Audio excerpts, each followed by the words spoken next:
సంతోషము, చాలా సంతోషము. మా ఇంటికి వచ్చి మీరు మీ మద్దతు తెలిపేదానికి సతీష్ మిగతా నాయకుల నాయకత్వంలో అందరూ రావటం జరిగింది. ఆ రోజు సతీష్ కూడా సమైక్యాంధ్ర పార్టీ తరఫున కూడా కష్టకాలంలో కూడా ఆయన ఎంపీటీసీకి నిలబడటం జరిగింది. ఆ రోజు కూడా కొంతమంది స్వార్థపరులు రెట్లు మా దగ్గర పనులు చేసుకుని కోర్టు సంపాదించి వెళ్లిపోవటం జరిగింది. మీ గ్రామంలో కూడా కొంతమంది ఖచ్చితంగా వాళ్ళ ప్రజలే బుద్ధి చెప్తారు. ఎవరైతే పీలేరు మండలంలో కొంతమంది మోసం చేసిపోయినారో లాభం పొంది భూముల కోసమో చెరువుల కోసమో గుట్టల కోసమో కొంతమంది పోవటం జరిగింది. ఇక్కడ వచ్చిన వారు ధైర్యంగా ఉండండి.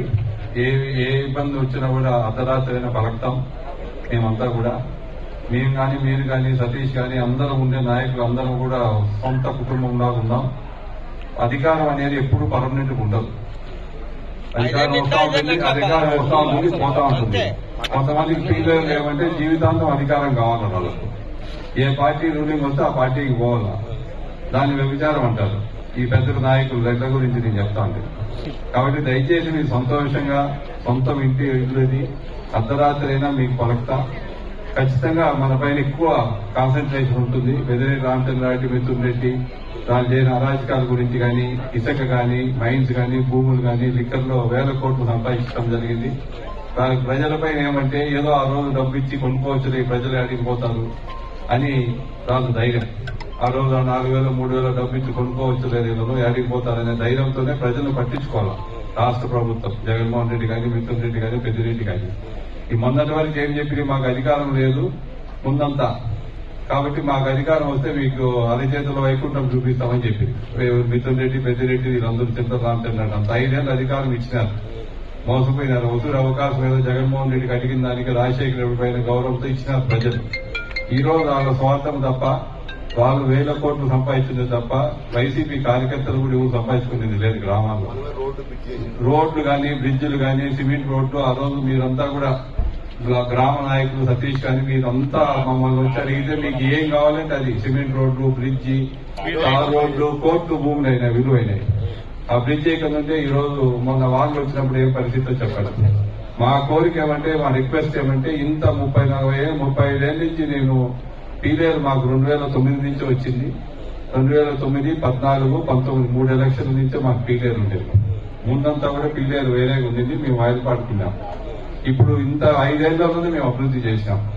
14 ఓడిపోయినాము, 19 ఓడించినారు. 2 సూర్లు ఓడిపోయినాం. మేము గెలిచిన ఒక సూర్య లెక్కకు 2009లో. కాబట్టి 5 ఏళ్లలోనే ఇంత అభివృద్ధి చేసి చూపించినాం. అదే పెద్దిరెడ్డి రామచంద్రారెడ్డి అంతకు ముందు 15 ఏళ్ళు ఎమ్మెల్యే ఉన్నాడు ఆయన పీలేరుకు. ఆయన 20 ఏళ్ళు ఆల్మోస్ట్.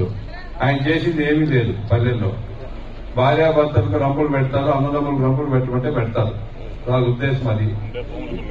లాక్కుంటారు. ఇప్పటికే చెరువులు అయిపోయినాయి, గుట్టలు అయిపోయినాయి, కుంటలు అయిపోయినాయి. ఇంకా సొంత పట్టా భూములకు వస్తారు.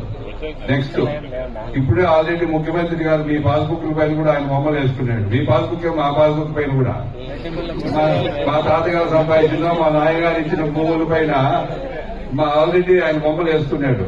నెక్స్ట్ జరగబోయేది ఏమంటే, పొరపాటు ఏమైనా జరిగిందంటే మన భూముల పైన కూడా డబ్బు అప్పు తెచ్చుకుంటాడు ఆయన జగన్మోహన్ రెడ్డి. ఇది పరిస్థితి. ఎందుకు ఆయన బొమ్మలు మన బుక్కుల పైన ఎందుకు చెప్పు. గవర్నమెంట్ భూమి ఏదైనా ఇస్తే బొమ్మ వేసుకుంటారు. కానీ పవన్ కళ్యాణ్ గారి నాయకత్వంలో కూడా ముందుకు పోతాం. రాష్ట్రము ఈ రోజు ప్రభుత్వం ఏర్పడుతుంది. బీజేపీ కూడా అండగా నిలబడింది. నిన్ననే మోడీ మీటింగ్ జరిగింది. ఖచ్చితంగా రేపు 140, 150 సీట్లు రాబోతాయి. మీరు సహాయం ఉండాలి. ఎందుకంటే ఇక్కడ కిషోర్ కుమార్ గెలవకూడదు అనేది పెద్ద ప్రయత్నం చేస్తారు. ఎందుకంటే వాళ్ళు చేసే తప్పుడు పనులు మనము ఎత్తు చూపించినాం. రేపు గవర్నమెంట్ వస్తే వాళ్ళు మనల్ని ఇబ్బంది పెట్టారు కాబట్టి మనము ఇబ్బంది పెట్టాల్సి వస్తుంది కొన్ని విషయాల్లో. అందుకని భయపడతా ఉన్నారు పెద్దిరెడ్డి రామచంద్రారెడ్డి కానీ, మిథున్ రెడ్డి కానీ. కాబట్టి మీరు కూడా దయచేసి మీ సొంత ఎలక్షన్ లాగా భావించండి. కిషోర్ కుమార్ గారు నిలబడి మీరే నిలబడినారు అనుకుని మీరు భావిస్తేనే ఎలక్షన్ అవుతుంది. మీరు అంత ధైర్యంగా ముందుకు రండి. ఏమొచ్చినా కూడా మీకు పలకతాం. ఎవరికి భయపడద్దండి. కాబట్టి ఖచ్చితంగా గవర్నమెంట్ వస్తుంది. ముఖ్యమంత్రి గారు చంద్రబాబు నాయుడు గారు అవుతారు. పవన్ కళ్యాణ్ ఇద్దరు నాయకత్వంలో ముందుకు పోతున్నాం. కాబట్టి ఖచ్చితంగా దొడ్డిపల్లి గ్రామానికి ఇంకేమేమి ఇల్లు కావాలంటే కూడా వాళ్ళు ఇచ్చిన 1 సెంటు